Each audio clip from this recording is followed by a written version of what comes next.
قرآن مجید میں 5 جگہ اللہ کے حق کے بعد فوراً والدین کا حق ہے.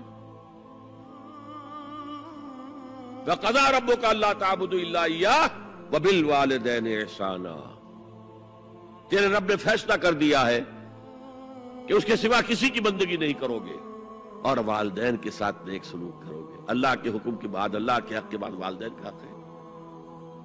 سورہ لقمان میں انشکر لی ولوالدیک، شکر ادا کرو میرا بھی اور اپنے والدین کا بھی. اور سورہ بنی اسرائیل میں تو کیا تفصیل آئی ہے. اما یبلغن عندک الکبر احدہما او کلاہما فلا تقل لہما اف ولا تنہرہما وقل لہما قولا کریما واخفض لہما جناح الذل من الرحمۃ وقل رب ارحمہما کما ربیانی صغیرا. اگر تمہارے والدین میں سے ایک یا دونوں تمہارے پاس بڑھاپے کی عمر کو پہنچ ہی جائیں، انہیں کبھی اف تک نہ کہنا، دل نہ توڑنا ان کا، چھاتی چوڑی کر کے بات نہ کرنا، ان سے کندھے جھکا کر بات کرنا، ادب سے گفتگو کرنا. قل لہما قولا کریما واخفض لہما جناح الذل من الرحمہ، اپنے کندھوں کو جھکا کر رکھنا. اور پھر کہنا، اللہ سے دعا کرنا، رب ارحمہما کما ربیانی صغیرا، پروردگار میرے ان والدین پر رحم فرمائیو جیسے کہ انہوں نے مجھے پالا تھا جبکہ میں چھوٹا سا تھا. تو خاندان کے نظام کو مستحکم کرنے کے لیے 3 ڈائمنشنز ہیں. جیسے ایک کمرہ ہے، چوڑائی ہے، لمبائی ہے، اونچائی ہے. پہلے تو شوہر اور بیوی کے درمیان بانڈ آف لو.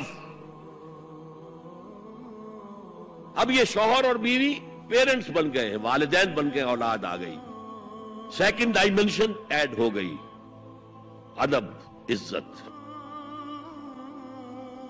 اور بہن بھائی ہے، اخوت، جس کو کہ وہ کہہ رہا ہے جی ویلز بھی، فریٹرنٹی. خاندان کا ادارہ مستحکم. یہاں ایک نقطہ اور بیان کر دوں. لیگل لیول پر بیوی کے حقوق کم ہیں، شوہر کے زیادہ ہیں. الرجال قوامون علی النساء، سیدھی سیدھی بات ہے اور ہمیں ڈٹ کر کہنا چاہیے. یہ اس سے زیادہ معقول بات کوئی نہیں. کسی ادارے کے 2 سربراہ برابر کے اختیارات والے نہیں ہو سکتے. لیکن اخلاقی طور پر جو ماں کا حصہ ہے، باپ کا حصہ اس سے 1/3 ہے. قرآن مجید میں آیا ہے نا، حملتہ امہ وہنا علی وہن وفصالہ فی عامین ان اشکر لی ولوالدیک. اسے اٹھائے رکھا اس کی ماں نے اپنے پیٹ میں، کمزوری پر کمزوری جھیل. کمزوری تو ہو رہی ہے، اس کا خون چوس رہا ہے اندر، جھونک جو ہے وہ چوس رہی ہے خون اس کا. اور سب ماؤں کو تو اتنی نرشمنٹ موجود نہیں ہوتی کہ آپ پریگننسی میں اس کے لیے ضروری نرشمنٹ فراہم کر دیں. وہنن علی وہن، کمزوری پر کمزوری جھیل کر بھی اپنے پیٹ میں اٹھائے رکھا.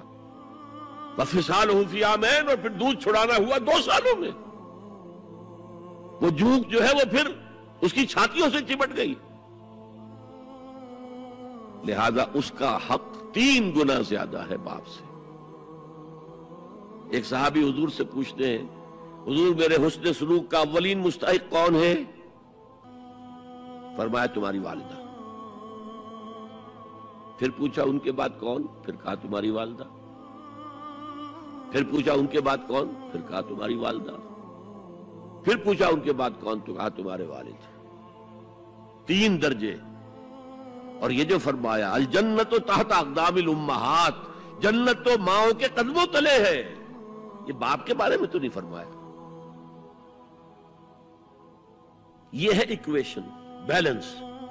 اسلام قسط کی بات کرتا ہے، انصاف کی بات نہیں کرتا. انصاف تو یہ کہ آدھی روٹی ادھر دے دو، آدھی ادھر دے دو. انصاف ہے، یہ اچھی چیز ہے.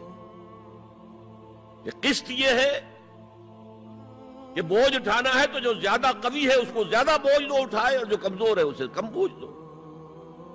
یہ قسط ہے.